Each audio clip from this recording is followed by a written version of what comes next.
So what I'm going to do here is to prove that the fast connector lock is not working. So here is the connector with the core inside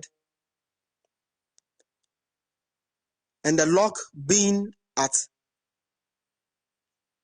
the off position, which means the core is locked inside the fast connector.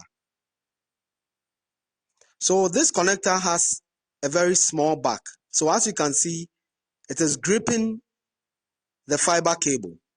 So the only way to do a test of the lock is to open up the plastic a little and try to withdraw the cable.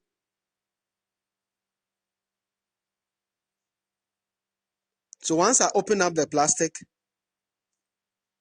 I'll withdraw the cable, and then once it comes out means the lock is not working.